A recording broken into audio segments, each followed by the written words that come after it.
Hello, I'm Lunenburg Fire Chief Patrick Sullivan. I'm here with the members of the Lunenburg Fire Department to talk to you about ice safety.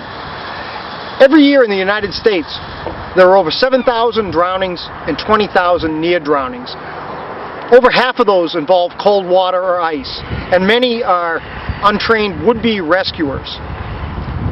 So we're here to talk to you today about safety on the ice and what to do if you see someone fall through the ice or you fall through the ice yourself. People need to understand when it takes several days of below freezing temperatures for ice to form. And even when it does form, it doesn't always form uniformly across the surface. What may be very thick and safe in one spot may be too thin to support weight only a few feet away. Things like currents, moving water, can affect how strong the ice is. The effects of weather, sudden temperature changes, high temperatures or low temperatures, snow, rain, all can affect how the ice forms and how strong it is. Also wildlife, as we see a lot, areas of the ice can be kept open by birds, geese.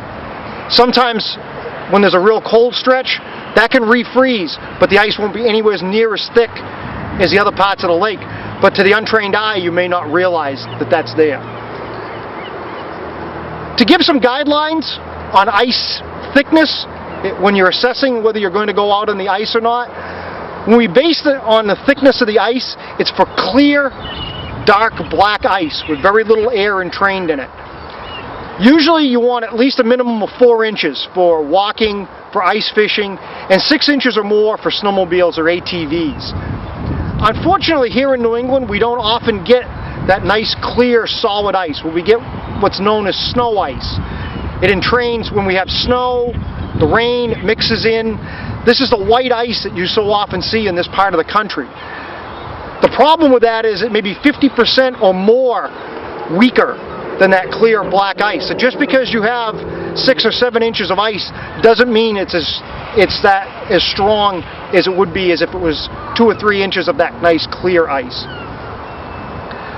So remember, if you don't know, don't go. And the only absolute safe ice is in a skating rink. So if you are going to go out on the ice, some things to think about.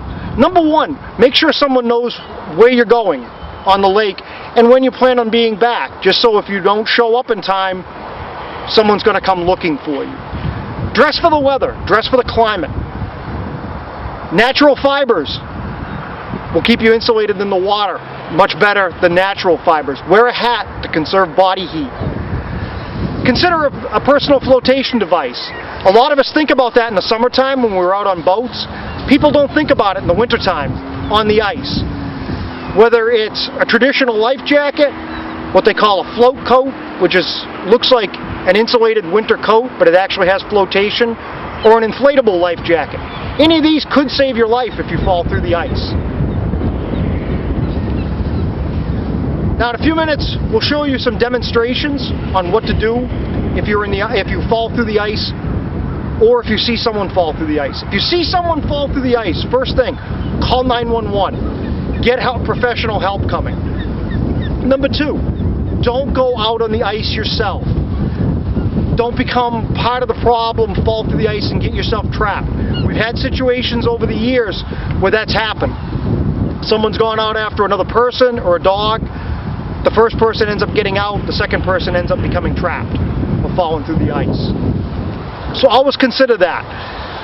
Sometimes the best thing you can do is direct rescuers into the scene. If you're going to attempt the rescue, remember, reach or throw. If you can reach them with a branch, a ladder, something solid that they can grab a hold on and pull back to shore. Or throw something like a rope, even an old extension cord, something that they can grab a hold of and you may be able to pull them back up. A lot of times people will try to go out on the ice with a boat or something like that. The more you get out on the ice, be very cautious in that. Especially, I've seen people go out with canoes. Canoes are not stable. Usually what happens is they end up in the water too. You really want to try to stay off the ice. Let the professional rescuers get out there and get them. In a moment, we'll do some demonstrations on what to do in the event that you yourself fall through the ice.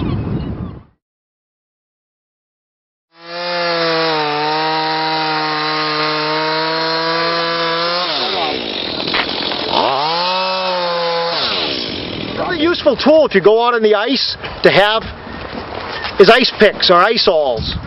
These ones are commercially made. They have a protective sheath over the nail.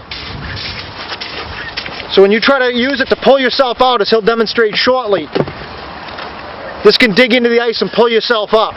You can just as easily make this with a screw and some wooden dowels.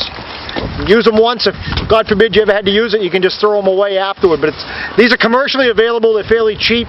Very useful to have if you're out on the ice. It gives you a lot more advantage in getting yourself back up onto the ice surface to get yourself out.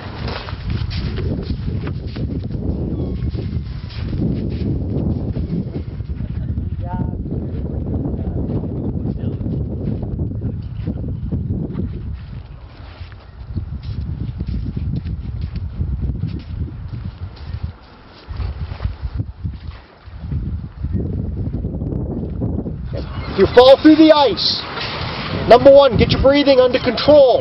The water's going to be a shock. It's going to be hard to catch your breath. Get yourself under control. You have time. Turn around, come back out the same way that you were walking from. That ice was sturdy enough to support you until that point, so it should be strong enough for you to get out.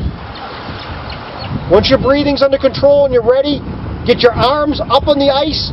Kick with your feet as hard as you can.